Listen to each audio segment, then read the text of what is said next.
Hello, I'm Dan. And I'm Simon. And this is the Wikicast, a podcast where Wikipedia takes us to a random article each week and we talk about what we find. Simon, what are we talking about this week? Well, Dan, today we're talking about The Whole Town's Talking. Is this like a musical? Oh, is it? Hang on. No, it is not. Okay. I don't think we've ever had this before. It is a film. Ooh. It is a 1935 American comedy film released in the UK as Passport to Fame.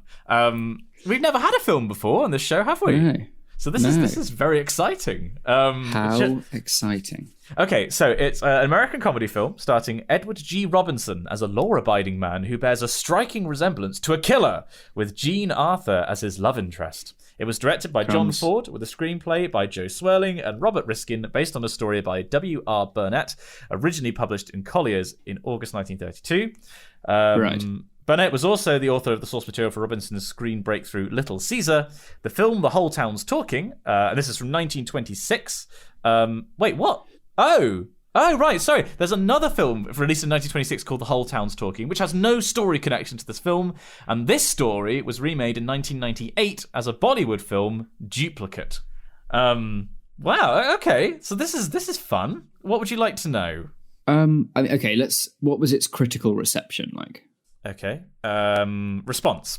Film critic and historian Jean Mitry, I'm not actually sure how you're supposed to pronounce that name, and I definitely recognise it, said of the film that it is, quote, wonderfully cut and mounted, woof, supercharged, woof, wow, taut like a spring, woof, it is a work of total perfection in its genre, end quote. Wow, it sounds like he was just describing you, Dan. Yeah. And Michael Costello of All Movie Guide wrote that, quote, Ford directs and cuts the scenes with uncharacteristic rapidity. Sorry, I'm going to read this as a newscaster from America in the 30s. Ford directs and cuts the scenes with uncharacteristic rapidity, seeming to enjoy playing off the meek clerk against the anarchic gangster. Wow, that's some high praise going on here. Yeah. I can't say I've ever heard of anybody in this film. I don't think. Edward G. Robinson is the main guy. So the main actor, Edward G. Robinson, plays the main character, the law-abiding man. What's his name? Is it Arthur Ferguson Jones. And he also plays the villain who he looks like.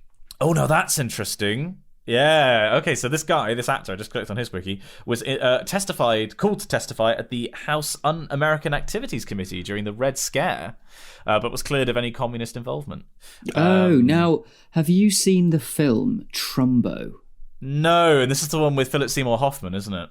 No, this is the one with Bryan Cranston? Yeah. It's really excellent, and by the sounds of it, it's a similar kind of setting. Yeah. In this, the bit with the Hollywood blacklist of communist writers. It's a fantastic film. So this guy, who was not a communist, just want to put that on the record, was basically a Broadway star, and he was in 100 films. Best remembered for tough guy roles as gangsters in films such as Little Caesar and Key Largo. He also was in The Ten Commandments, the Cecil B. DeMille movie. He was the adversary of Moses, Dathan. Oh, yeah. Because the guy who played... Now, hang on a hot second. So in The Ten Commandments, who played the main character? The actor, what was his name? By main character, do you mean Moses? No, I mean the actual person.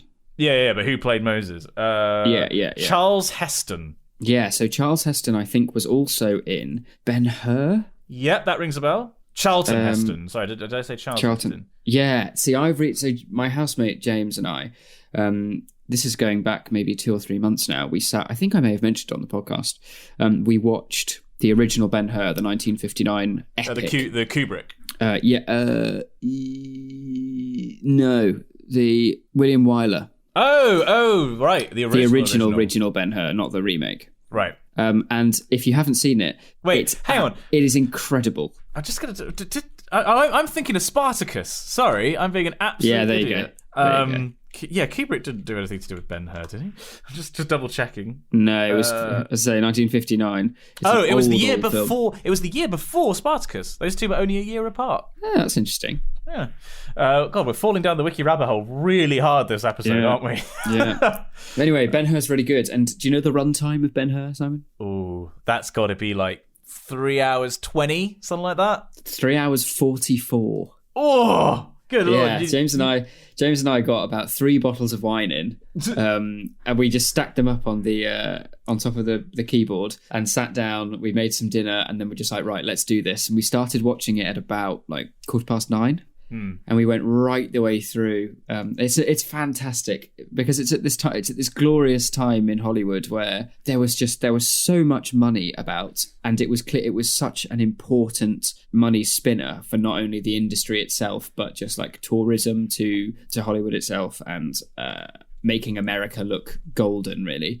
So they just threw ludicrous amounts of money and would just build these sets, these colossal sets. It's like Ben-Hur, I would say, was one of the bases for, Hail Caesar. Yes, I was thinking Hail Caesar. Did we go and see that? We did, I believe, yeah. I think we did.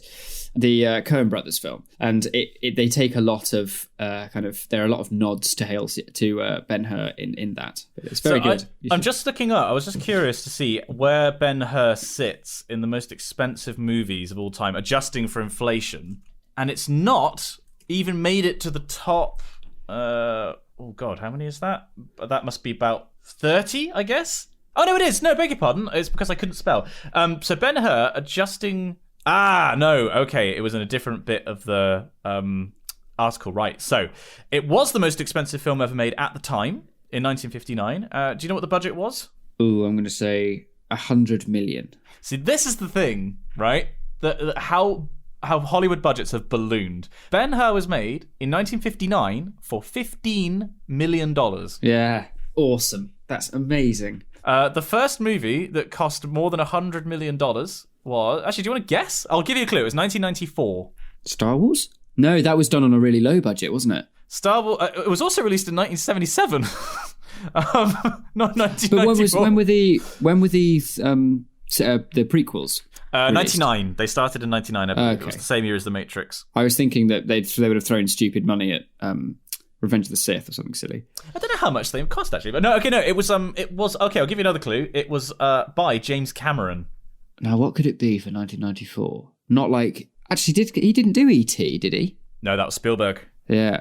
No, I don't know. Then tell me. So he set the record actually in 1991 with Terminator 2. Which cost $94 million. The first movie to cost more than $100 million was True Lies. Whoa. A movie that is literally no one's favourite movie. It's an Arnold Schwarzenegger. It's a Schwarzenegger like comedy vehicle. Right. And then that was beaten by Waterworld. That was beaten by Titanic, so another James Cameron.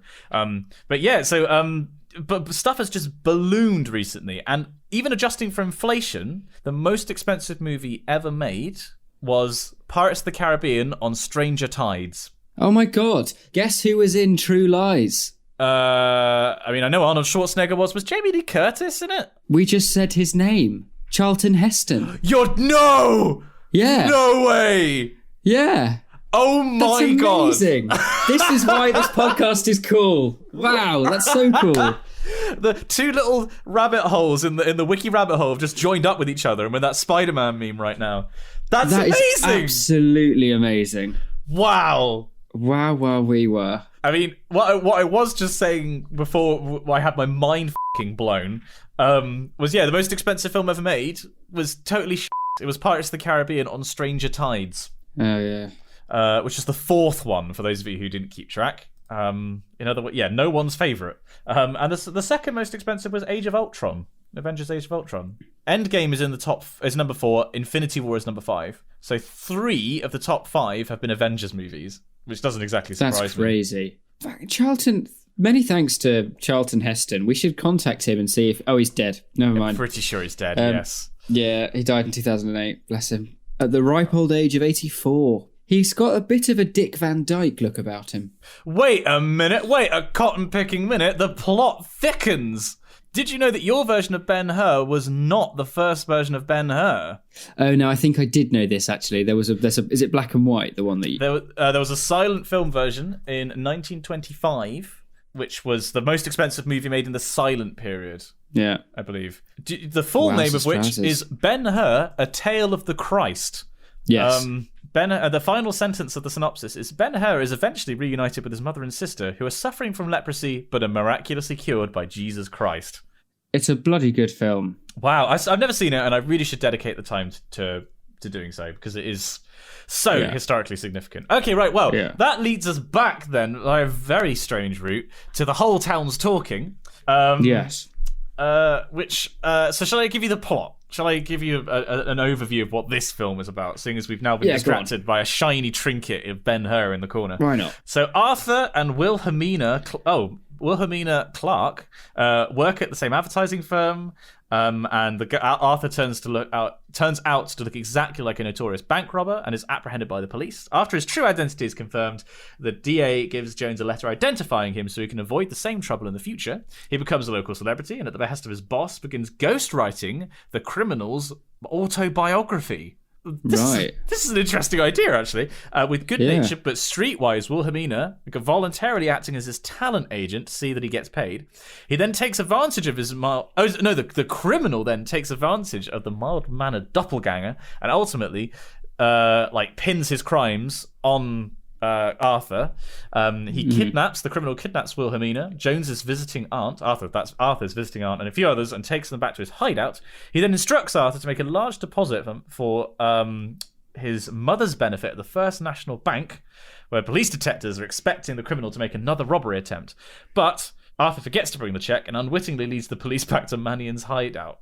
Of course he does. This is it was promising and it's kind of bungling its execution here. And upon arrival, Arthur is mistaken for the criminal by the waiting henchman and quickly realizes that he's meant to be the fall guy. When the criminal returns unexpectedly, Arthur orders the men, lackeys, to shoot the criminal. The police arrive in time to capture the rest of the gang. With the criminal dead, Arthur collects a reward and takes a long-desired cruise to Shanghai. Wow. Of course he does. Not quite sure what to say to that. I mean, that's there's a lot of death for what appears to be a comedy film. What a crazy movie, huh? It's 93 minutes long. It's in English. It has Lucille Ball, from I Love Lucy and stuff like that, as a tiny uncredited part as a bank employee. Jeez. Well, there we go. There's a few little interesting connections, but otherwise it is apparently it's a work of total perfection in its genre, according to Jean Maitre. I honestly don't know how you say her name. I guess we're giving it a bit of a tough rub. But it does look, hang on, if I send you on Discord the poster, it looks exactly like what you'd expect the poster to look like. Oh, yeah, wow. There we go. You see, classic movie poster. That's strong. Looks a bit like Orson Welles, Edward G. Robinson. You think he's got that? Yeah, he does. All movie stars of that era just looked kind of the same. It was like stern father figure who might be a spy. Yeah. You also, that design of that poster, you could easily replace the text and change it with something like One Flew Over the Cuckoo's Nest. Oh, yeah, easily. Or The Third Man. You've got the running person in the background for sure. there. Absolutely. Can somebody, if I put this in the Discord, like at the public Discord, do you reckon somebody could edit this as a movie poster for the Wikicast? Or actually, perhaps a better question is, which movie poster do you think would make the best template for a Wikicast movie poster? I'm trying to think. Answers on a postcard to. But what are like the iconic ones? If it could be like E.T. and you're in the basket and I'm pedaling the bike as it goes across the moon, that could work. How classic movie posters? Hang on. I just feel like this would be an amazing, if we could have a Wikicast poster, that would be really funny. So I've just googled famous movie posters and there's lots that would make for hilarious. Grease. I'm looking at Grease right now. Yeah. Wiki is the word. Oh, the Goonies one would be great. You holding on to a stalactite with me holding on to one leg, and then maybe someone like Adam the editor and Dan Hanvey on the other two. Hang on, Goonies poster. Let me just double check this. Yeah. Oh yes, absolutely that. I want that. I want that as our poster.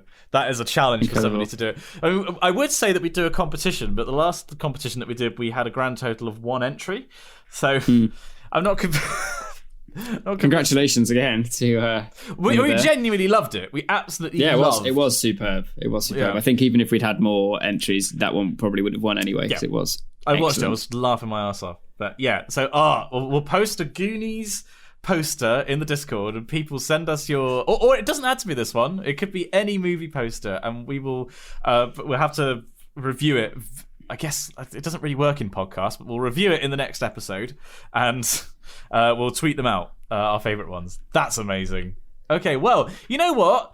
Oh no, I've lost the whole town's talking. There we go. The whole town's talking has given us some excellent talking points. Got to say, absolutely unexpected. A surprise, but a welcome one to be sure. I don't really want to watch this movie. I would suggest that we do a Wikicast watching, but I genuinely don't care. I feel like I might have to watch it. Yeah, the thing is, you've actually studied this stuff. It would be interesting for you to apply your critical skills. You could review it in the next episode. I could. Why don't we do that? Well, I do want you to review something in this episode, Dan, and that is your choral piece of the week. And this will be my piece of the week. Drum roll, please.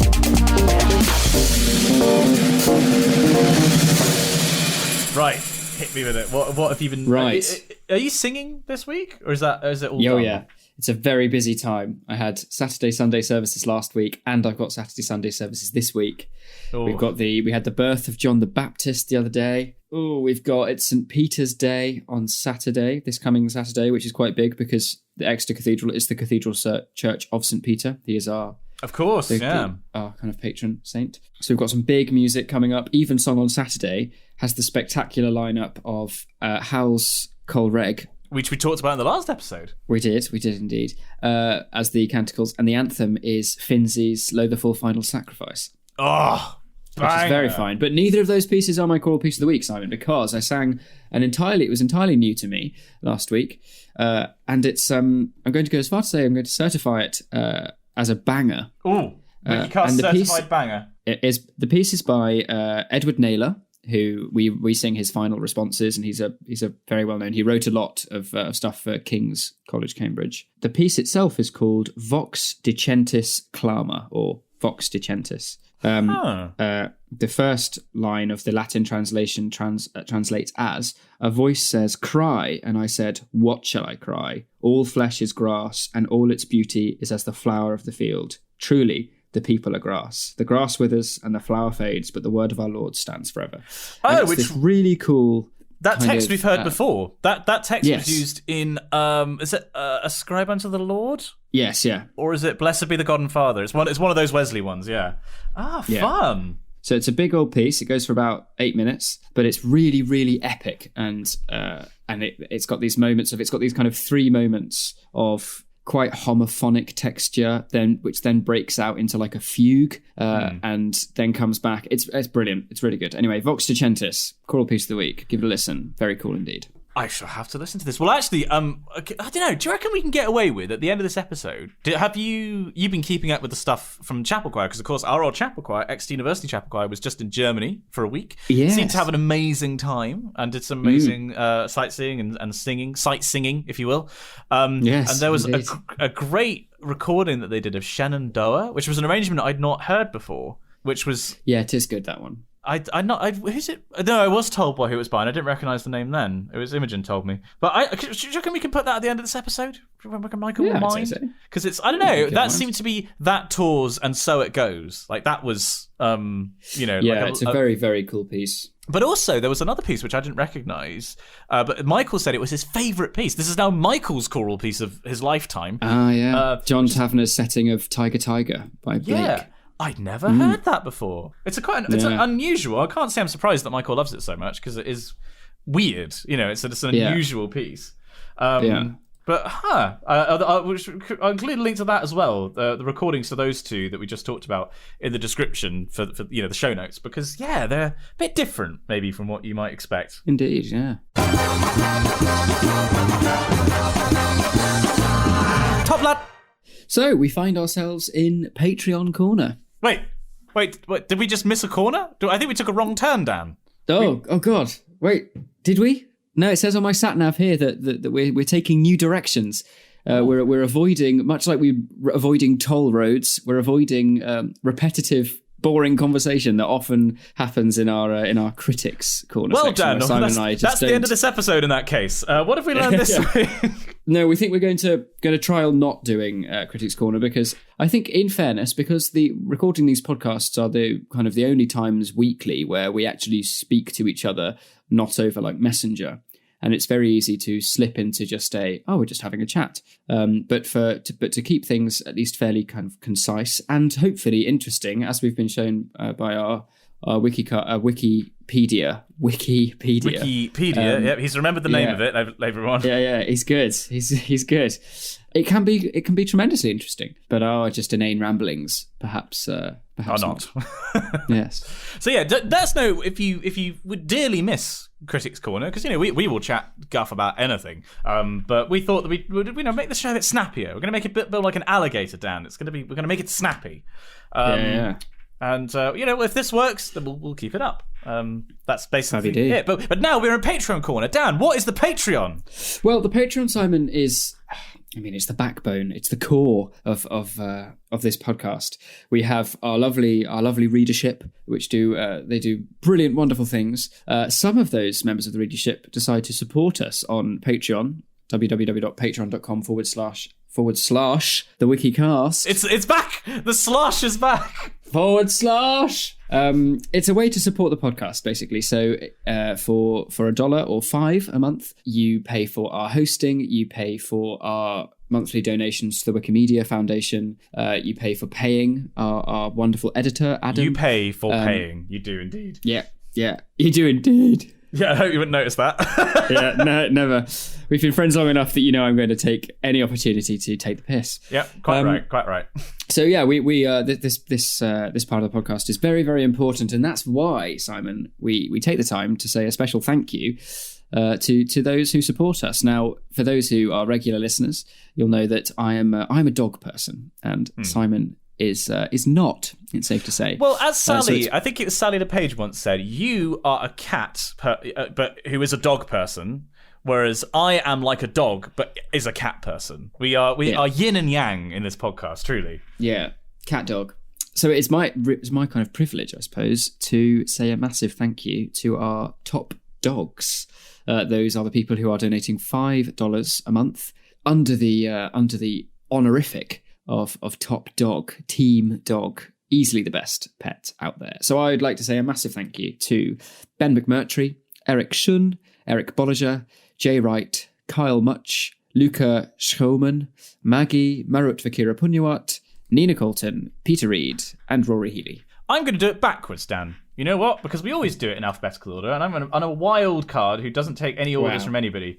I'd like to say thank you to William Humphreys, Tapio Kirkinen, River Ward, Rents Kirk, Princess Andromeda, Omar Miranda, Oliver Craigie, Oliver Burkhart, Lewis Watson, Layla Medina, Kodzo, John Mallion, Isabel Ostrowski, Halfmin Dart, Hans J, Ferdinand Singh, Devon Hill, Dan Hanvey, Cole Mansfield, and Choco Cat. Wow, it felt really refreshing to give them in that order. That was great. I like that. Thank you to all 20 top cats. I think we are still... am I correct in saying, Dan, that we still outnumber you measly dogs, you mangy dogs? You do. We have increased. I think we were 9 and we are now 11. Oh, And, these, whether you are a cat or a dog, if you donate to the Wikicast Patreon, and of course, as we said last week, there are other people who donate $1 a month. I'd just like to randomly shout out a thank you to Megan Mahan, who is a Team Cat patron for $1. You guys make the show possible. We donate to Wikipedia on your behalf because, it got us our degrees and everything. And yeah, as Dan says, pays for Adam, pays for our hosting. It allows us to do stuff, including possibly now a Wikicast film poster, which I think is a great idea. Like a Goonies style Wikicast poster would be hilarious. So,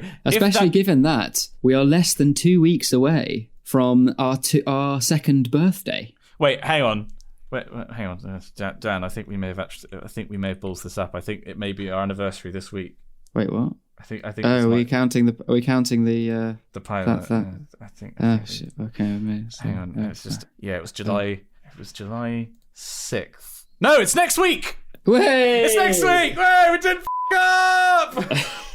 Professionals, ladies and July gentlemen. 6th, 2017 was the first, or the pilot episode of the Wikicast, and then July 7th was the first episode. We just released them one after the other. That's weird. I think we did a double. I think we recorded them back to back. Did we? I honestly can't remember. Well, that's next week. Next week is our anniversary special, and so I don't think we'll get Wikicast merch ready in a week. But I really like the idea of getting a film poster because that's something that you can put up in your room, and it's not advertising for the show or anything. It's just a cool thing. You can be like, hey, it's those weirdos that I listen to on the internet. Yep. That'd be great. That's fantastic. So, yeah, if you support us on the Patreon, patreon.com/the Wikicast, you make all of this and more, and Clark, possible. So thank you very much. Very fine. Top lad. So, from last week's amazing episode where we introduced a new corner to this glorious podcast, we find ourselves in, I think, that acoustic sounds right. Yeah, we're in the Wikicast chapel. And, Father Daniel, would you like to take your place? Simon. We're back. The accents which absolutely everybody loved. In the chapel of Pedantry County, in Ireland. So yeah, we're in Confessions Corner. This, if you're joining us at the podcast for the first time, or you didn't listen to last week's episode, we've had a shift around with corners, and Crisis Corner has now been replaced with Confessions.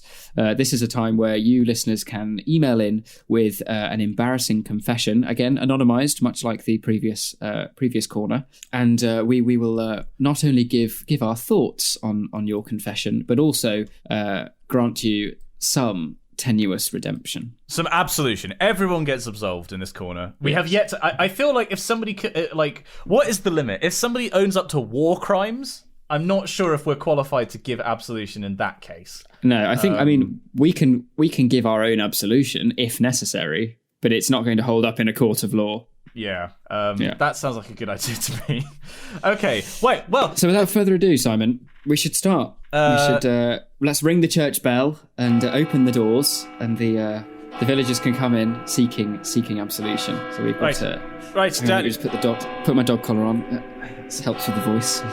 It feels a bit rough when he's got it on. Oh, yeah, that's better. All right. Okay. Right, we have an anonymous person coming in to the confession booth. It's anonymous. They say, "Forgive me, fathers, for I have sinned." There is a TLDR section at the end, but I just read this and holy shit, we are reading the whole thing. Once upon a time, I was on a stag do in Exeter. I didn't really know many of the people on the stag, as it was from my now brother-in-law, who was a good few years older than me, and he hadn't really socialised much before. It was a bit awkward. Many drinks were had. Stag do stuff was stag done. Being a uni student at the time, I was handling my drinks better than most. #lad, #not really. We went to a club. I was feeling frisky, ? I ended up chatting to a woman who I thought was my age, and we started kissing, etc. Now, this is all a bit awkward because the whole stag was watching, so I asked her if she wants to leave. She did. Now, here is the problem. We didn't want to go back to my hotel room as I was sharing with a few other people on the stag, and I thought privacy was something that might be needed. She didn't want to go back to hers, as she didn't want to, quote, wake the girls, and insert random male name here. I assumed she meant her flatmates. We went for a walk, getting friendly as we did, and we walked past Exeter Cathedral, which I was fairly familiar with due to childhood trips to Exeter. We found a nice-looking tree. Things got more friendly. Suffice to say, she used her mouth to make me happy, and I used my hands to do the same to her. Wow, that's incidentally, the most severely autistic description of a night going well. I love it. Brilliant. Just to reiterate, Dan, this was in a tree by Exeter Cathedral.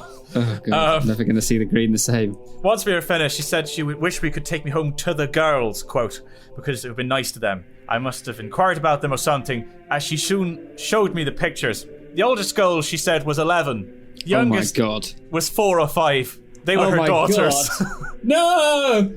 She was a mother of 3. She was 32. Jesus Christ. The male she had mentioned was her fiancé. I would like to point out that I did not know this until after the fact. TLDR. Oh, God. I got a blowy from her 32-year-old engaged mother of 3 in the grounds of Exeter Cathedral on a stag do. Yes, anonymous. Wow. Sorry, my dog collar slipped off there, but good. This is going into Fleabag territory now. This is absolutely incredible. Wow, anonymous. Wow, what a time to be alive. I mean, Brother Daniel, would you like to take the lead on this absolution? I feel like you... What the f***? Well, there's so much. There's so much to this email. Wow. Yeah. I think we need some movers down because there's so much to unpack. Yeah, Jesus Christ. Back in the JCB because we can't shift all this. Oh my God. Crikey. Okay. Well, you know what? What I would say, Anonymous, I think you've done the right thing. You know, you've treated the lady well. You were gracious. You clearly both had a good time. So I think that's fairly harmless. You, as you say, I'd like to point out that I did not know this until after the event. So I would say, you know, let bygones be bygones. Let narwhals be narwhals. I think you didn't know anything about this. There was no way you could have known this. You judged them to be your own age. No. That you have done nothing wrong here, Anonymous. No, it's all consensual. It's all, you know, it's all happy days. It also makes for a brilliant story. I just read the TLDR again, and I just couldn't stop laughing. Oh, it had to be Exeter Cathedral as well. Why did it have to be Exeter Cathedral? That's amazing. Absolutely. I'm going to probably be walking past that tree today. Oh, wow. I'll say a little prayer. Where Anonymous got wood. Well, Anonymous, in the name of the Clerk and the Maw and the Holy Danby, you are hereby absolved of your sin. Now maybe do some community service outside Exeter Cathedral to get rid of all the sin out there. Incredible. Absolutely incredible. And we have our next member of the congregation. Please, my child, come in, sit down, pull the curtains. Anonymous says, "Forgive me, fathers, for I have sinned. For in year 12, I wrote and submitted as my final assessment some incredibly homoerotic fan fiction about some boys in my English writing class. Oh God! Because I thought it was going to be us. I thought it was going to be our fan fiction."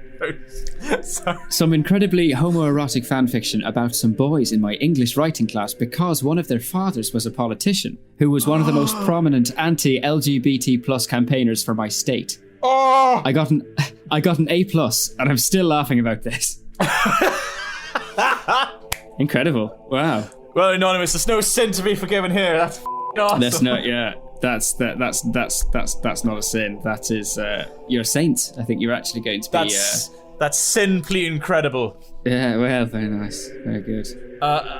Wow, gosh, do we have the authority to give out sainthoods? Can we canonize people? I think we can, yeah. County pedant saint. Yeah, there you go. But, Anonymous, considering that you've asked, and despite the fact that I'd say this is not a sin, that requires absolution, in the name of the Clerk and the Maw and the Holy Danby, you're absolved from your sins. May God have mercy upon your soul. I really hope that I just can't. I'm sorry, my brain is broken. That's great. These have been the two of the best emails we've ever had. Holy Christ, everybody. Well, if you would like to confess to something, and it can be as big and epic as these two, or it can be the most bizarre or even made up thing if you want. Why not? If it's funny. Do pop us an email at spongyelectric@gmail.com with Confession Corner in the subject line, and we will anonymize everything that's sent and guarantee you an absolution. We should also say, we've now that we've gone through those confessions, Simon and I are walking back through the church now, and we're just going to glance over to the community board where we've got the parish fundraiser for the new roof, and I think there's going to be a bake sale in a couple of weeks. We actually have a little note that's signed off from the Cacti Crook, the Cacti Crook. You'll remember from last week. Just a little note here saying, "Hello, fellows. Hearing you absolve me of my double sin has lifted a large weight from my shoulders. Since my days of thievery, I've started to grow as a person and a horticulturalist, but I'm still not a super apt plant parent. Enclosed is a picture of my current plant collection. It's mainly comprised of rather small succulents, only one cactus. Since they are relatively easy to care for, I'd love to get some larger plants and would welcome any recommendations of the two of you or the readership may have." I could definitely recommend aloe veras. They're very aloe nice. vera? Hello, have you fancy a drink? Aloe vera? Is that your name, Mary Poppins? What's that got to do with my knob? That's a bed knobs and broomsticks reference to anyone who thinks I'm being crude. No, surely not. What was I going to say? Aloe vera, we got one downstairs, which Pixel Girl has whatever the opposite of green fingers are. Whatever she touches tends to die. But we've kept this one alive, mostly due to my interventions. And that's really nice to take care of, actually. It's quite rewarding to take care of, I'd say. So yeah, I'd recommend an aloe vera. Do you have any plants? You've got herbs outside, haven't you? I've got, Simon, do I have plants? I have an absolute plethora of things growing in my garden. My sweet peas are flowering. They smell and look divine. On the little kind of bamboo teepee that I've made for them to climb up. I then have a load of herbs. I've got 3 different kinds of strawberry. I've got some blackberries. I've got some red currants. I've got some runner beans. I've got some lemon verbena. I've got several different kinds of lavender. I've got some cotton lavender, which looks lovely, and some French lavender. It's all very exciting. It's go here. You may as well call me Monty Don, because I think as of next year I'm going to be presenting the Royal Chelsea Flower Show. It's going that well. I mean, yeah, wow. It really is. I mean, I always believed in you, Dan, but that's really quite something. Herbs are brilliant though, especially even if you're growing them inside on like a kitchen windowsill, because they're there for when you want to use them in cooking. But they also perfume the room quite nicely, and they require really very little maintenance. A water every couple of days, crack open a window to get a bit of fresh air in. But I find having plants in the house is really lovely. Oh, good, fantastic. Well, the cacti crook, there you go. That's some stuff that you might be able to keep alive and improve your horticultural skills. Well, I'm glad that we had that notice board installed. That's very useful, actually. And it's nice to see that the roof fundraiser is going so well. Absolutely. And please do pencil in that date in all your diaries, listeners. We will be having the parish bake sale in a couple of weeks. So do come along, and Mrs. Smith is going to be doing a tombola. It's going to be very exciting. Yes, please do give your responses to Miss Smith. Well, I think we should get rid of out of these stuffy clothes, Dan. Fully strip off, run down the central aisle, and dive immediately into Correspondence Corner. Well, Dan, we've now that we've been unencumbered of our clothes and we are sat here, it's very warm. It's got to be said, it's very, very warm in the UK right now. So I'm quite glad of this. We have some correspondence, and I have an email here from Matthias, who writes, "Dear Messrs. Clark and more, or Cat Dog, I'm glad to see that the Wikicast is back on a regular schedule. I mean, so far. I mean, that's not an unfair comment. We're not the best in the past, but we are committed now. I don't know if you recall, but around a year ago, I asked for your help regarding moving or not to the opposite side of the globe for a PhD program. I do remember. And I'm glad to let you know that things are great here in Singapore. Food is fantastic. Food is amazing, but I'm already kind of sick of the everlasting 32 degrees Celsius every single day. That sounds about right. And yes, exactly as you predicted, I'm pretty much the only Latino on campus. I'm so glad that it's all going well, Matthias. That's fantastic. That's brilliant. Or was it Matthias? I can't remember if we pronounced it wrong last time. We probably did, knowing us. Matthias continues, in regards to your question about books, I recently read Flowers for Algernon as a suggestion from PewDiePie's book review series. It's actually quite enjoyable if you don't watch it. I didn't even know that he had a books review series. And I really like it. I think both of you would enjoy it because it revolves around ethics in human experiments and the quest for knowledge. I've heard of Flowers for Algernon. That sounds interesting. Okay. And additionally, I read A Little Life. Quite a thick book, to be honest, but por Dios, what a story. It's actually quite tough to read. Fits nicely for emotionally masochist like myself. Wow. And finally, I binge-watched this weekend When They See Us on Netflix. And sweet black baby Hazel Christo, what an amazing miniseries. I totally recommend it alongside the Oprah special When They See Us Now. When They See Us, I've not heard of that. I'll give that a quick When They See Us. I've not heard of this. It is about the events of the 1989 Central Park jogger case and explores the life of the families of and the 5 male suspects who were prosecuted in 1990 on charges related to the rape and assault of a woman in Central Park, New York City. I've not even heard of this. I'll have to give that a look. That's a very highly recommended from the Wikicast readership, so I'll give that a go. Keep up the good work. Un abrazo, Matthias. Age 56 dividido por dos. That's a verbal compound fraction. I like that. Strong. Wow, thank you very much for your message, Matthias. So glad to hear it's going well. Yeah, that's brilliant. We have another piece of correspondence here, and I can already tell this is going to go brilliantly because I can't pronounce the first 2 words. Spiffing. This is from Connor, and Connor says, "A charity." That's what I'm going with. Okay, Simon O'Clerc and Daniel McMaw. As an Irish person, oh dear, who listened to your previous episode featuring the brand new Confession Corner, F*** you! It was that blunt. Yeah. I am from Dublin, where the majority of the Irish populations live, and most people from here do not sound at all like whatever your accents you're attempting. Some priests may, as they're mostly from the country. I think you'll find they're from the county of pedantry. Dublin accents, I don't know if you've heard many, are either very posh or the exact opposite. A Naka Chav accent. I don't know what the equivalent in England, black and tan land, it's not racist, I swear it would be. Oh yeah, like black country accent. Sorry for the excessive brackets. Go Nieri ti ad liat. Spelt CONCHUBHAIR in Irish for some reason. I think you mean conchub hair. Yeah, conchub hair. Yeah, that's... conchub hair. Lovely to see you. Age 367 hemi-demi semiquavers. Very nice. Very nice. Good. Well, sorry. I mean, I'm sure that you're not going to be the only complainer. In fact, Simon, I'm fairly sure we can check how many listeners we have in Ireland. I'll do that, tell you what, because there was a follow-up email as well, I just noticed. There is. Oh, yeah. And now this is interesting. Follow-up. An Irish music recommendation, The Cranberries. Don't know how popular they were over in England. Now, I know The Cranberries. With their tanks and their guns in your head, they're fighting. That's them, right? That's the Zombie. Yeah. Zombie, yeah. Very, very good band. But thank you, Conchub Hair, for that piece of... So this month, we've had 174 downloads in Ireland. So not that many. Fair enough. That's one of our top... Hang on, 1, 2, 3, 4, 5, 6, 7, 8. That's our 9th most popular area this month. Wow. But there we go. I don't know if you noticed, Dan, but in Podbean, this is purely an aside now from the show, ladies and gentlemen, there is now an Australia tab where it will tell us which counties or area, I'm not sure what the technical term is, which states. In Australia we're most popular in.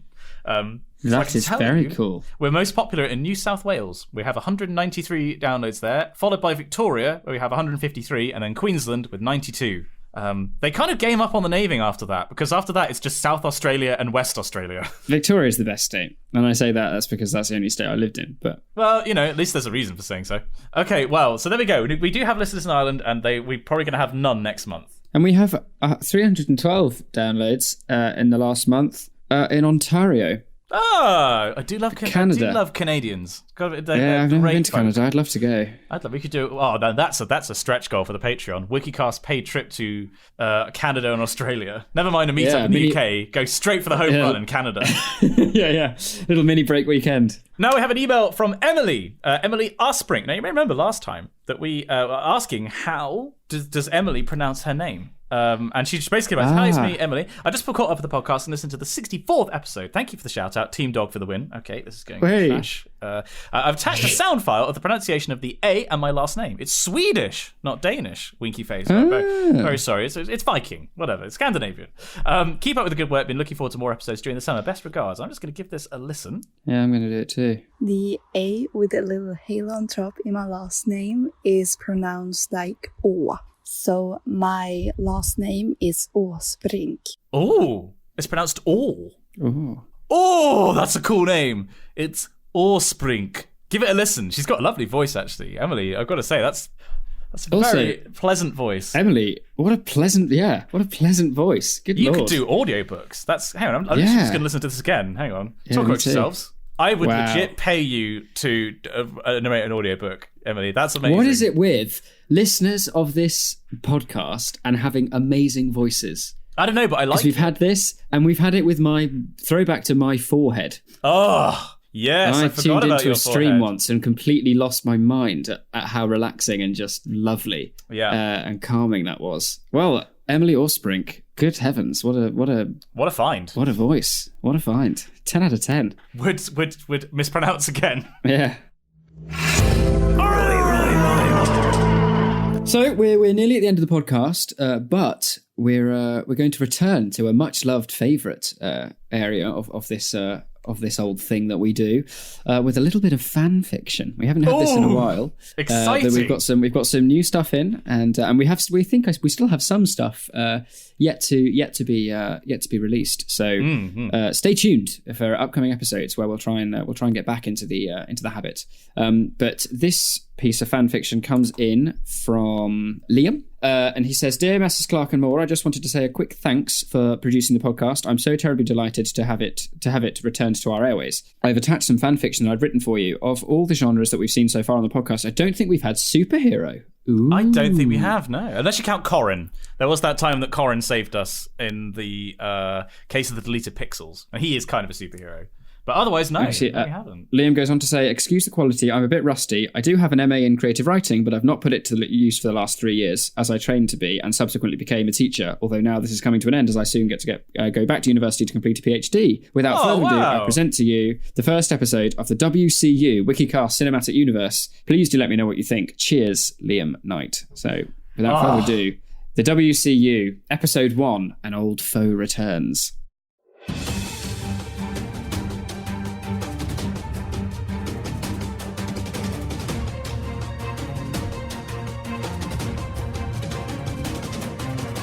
The WCU,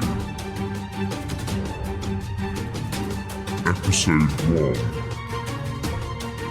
An Old Foe Returns. It was a grey and dismal day in Exeter, the kind of bleak, oppressive grey that renders the city monochromatic. A flock of pigeons, beady-eyed and rascally, whirred into action, streaking across the sky, grey on grey.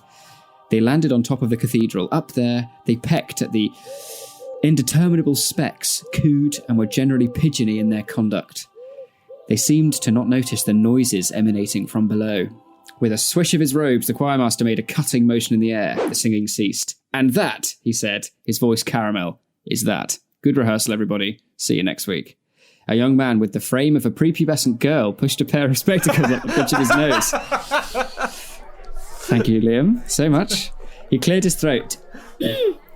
For his throat felt tight after practice and winced a little. He tried to disguise the fact.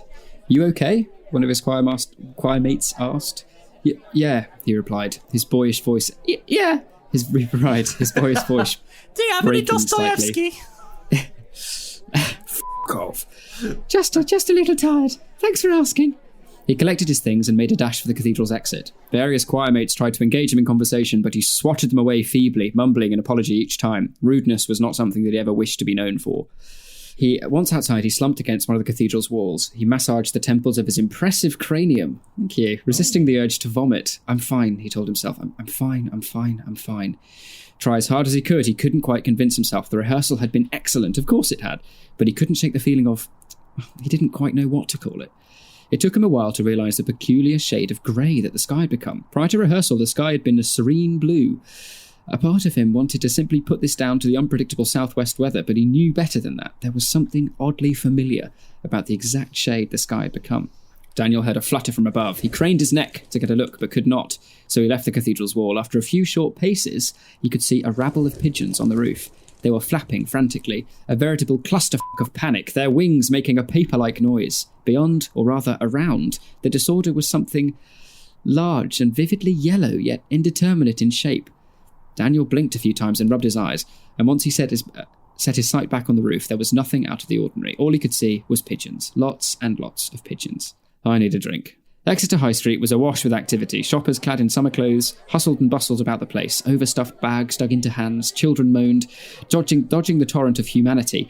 Daniel made... That's what a brilliant sentence. Dodging the torrent of humanity. Daniel made his way to a shop that might stock cool and refreshing beverages, which happened to be, being Exeter, a Pret, of course. As it was full, as he expected it to be, Daniel stumbled towards the counter, head thumping, and ordered a water through clenched teeth. The cashier handed him a bottle. Daniel noticed that it was made of glass. Daniel did not like glass. Upon seeing the quizzical look on his face, the cashier remarked that it was there was a brand they were trialling. Daniel shrugged and paid, left the counter, snapped the cap off the bottle, and hastily guzzled about half its contents. "I'm okay," he told himself, gasping as he massaged his temples again. Despite the drink, the headache had developed to the level where Daniel's vision had started to blur. He felt insular. The outside world seemed to retreat away from him. He recalled the strategies that he'd used for these headaches. He knew that he had to get home, and quick.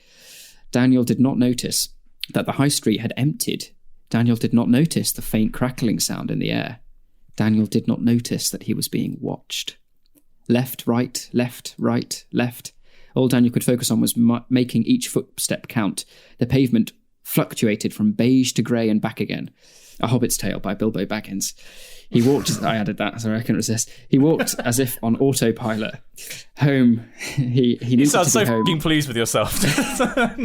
A familiar pressure was building, and it was spreading down his vocal cords and diaphragm. If he were to describe it, Daniel would say it felt a lot like a heavy, hot balloon pressing outward all the time. Once he got home, he would loosen the panel at the back of his cupboard under the stairs, descend into the soundproof booth, oh God, and release. Okay. Many things would often appear on Exeter's pavements: chewing gum, cigarette butts, the occasional coin. Daniel was familiar with these sights, especially in the city's many winding and twisting narrow alleyways, one of which he was now in. What he was not familiar with the sight of, however, was that of crispy, twitching pigeon in the middle of the pavement. He stopped in his tracks and dropped his glass bottle. It remained intact. He swore. The smell of charred pigeon brought vomit to the back of Daniel's throat. Its eyes were wide and frozen, an outstretched talon grasping at nothing. Its feathers were blackened. Trying to ignore the prospect of germs, Daniel picked up the pigeon and put it to one side of the pavement. "How kind," came a voice, although I would expect nothing less from the tenor. Daniel looked up, his senses suddenly sharp. A large humanoid figure, solidly yellow, was stood before him. It had no discernible features, and yet Daniel knew it well. I thought we defeated you once and for all." He could not help his voice tremor as he said this, his vocal cords aching. The yellow figure looked at Daniel for a moment, or he thought it was, at least. The air around it crackled and hummed. The dim alleyway seemed brightened by its presence. Daniel thought he saw a smirk. "My associate and I aren't that easy to defeat, you fool." It tilted its head back and laughed a deep, chilling laugh 3 times. It shot its right wrist outwards and a jolt of electricity sprang forth. Nimbly, Daniel son weaved... of loin. Yeah. Daniel weaved to one side of the jolt, his shoulder scraping against the brickwork to his side. He inhaled sharply and flared his nostrils. The pressure was building. He knew what he had to do. Daniel channeled the pressure from his head, vocal cords, and diaphragm and collected them at the singular point at the top of his throat. Looking directly at the yellow figure, he sung a high, mournful note. It blossomed out from his mouth and tore through the air. In an instant, dust seeped out from the brickwork. The pigeon visibly lifted from the floor, and Daniel's glass bottle smashed. The sonic blast reached the yellow figure, who braced, dug their heels into the floor, and crossed their forearms in front of their face. It was pushed back a couple of feet, yet remained upright. "You're rusty," it smirked. "This pleases us." Daniel cleared his throat and prepared another sonic blast, but to no avail. The yellow figure clicked with his right hand, and with a crackle and flash of blinding yellow light, it vanished. Instantly, Daniel ran and ran and ran. Everything seemed clearer now. His headache had mostly subsided. Panting, he withdrew his phone from his pocket and dialed a familiar number. The tone rang 3 times. "Hello?" came the desired voice. "It is I, Dr. Simon Clark, PhD. How can I be of assistance?" "Simon, it's me. Dan, look." "Daniel, my boy, how are you? It is time to record already." "No, Simon, look." "Did you know that I have a PhD?" "Simon," the diminutive man's tone said it all. "Listen, Simon, please." "Daniel!" "The headaches," he trembled. "The headaches, Simon, they're back." There was no response. Somewhere in the distance was the sound of thunder. Simon, did you hear me? The headaches are back. I repeat, the headaches are back. I thought we defeated them last time, Simon." A voice returned on the other side of the line, suddenly serious. "The weatherman is on his way."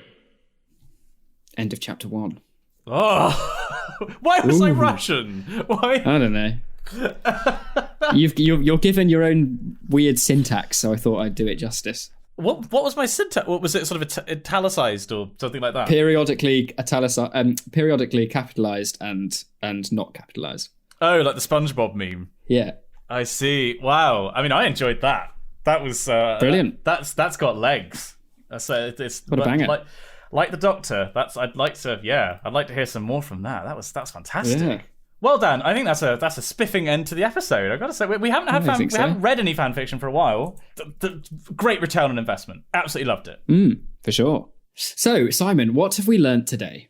Well, Daniel, we've learned about when they... No, we don't. That's the wrong Wikipedia article. The Whole Town's Talking, a 1935 American comedy film starring Edward G. Robinson and not starring the guy from Ben-Hur, which we ended up talking about for probably much too long. This was what was it? Charlton Heston. That was the one. This was described as a wonderfully cut and mounted, supercharged, taut like a string work of total perfection in its genre, which we're not going to watch. And then after that, we talked about costs of Hollywood films. We talked about posters. If you do want to send us a film poster at the Wikicast, that would be hilarious. We could maybe do some merch of that. We had a lovely new choral piece of the week, Vox Ducentis by Edward Naylor. Very worth a listen. You can listen to that on the playlist, which will be in the show notes of this episode. We skipped out Critics Corner. Do let us know what you thought about the change to the show. And then went on to Patreon Corner, where we, said thanks to the patrons, as we do every week, because you people make the show possible. And then we ended with some really excellent confessions from the chapel in County Pedantry, and some really brilliant correspondence, ending with what I think you'll agree, Simon, is a very promising sounding fanfiction. Very promising. Very much looking forward to that. Thank you. So the readership are way more talented than us. We're just a conduit for their talent, Stan. We are. We're simply empty vessels to be filled. We don't even have... We all our job is to speak nicely into microphones. And as we've now found out, the readership has better voices than we do. Well, we should just pack the whole thing in. And that's all for this week's episode. Don't forget to subscribe to us on your podcasting service of choice. You can like us on Facebook, and if you'd like to see our faces, check out our YouTube channel, Spongy and Electric. Confessions, thoughts on the new structure of the show, and other thoughts on the show can be sent to us at spongyelectric@gmail.com. We would love to hear from you. Join us again for another tumble down the wiki rabbit hole, and we'll see you next time.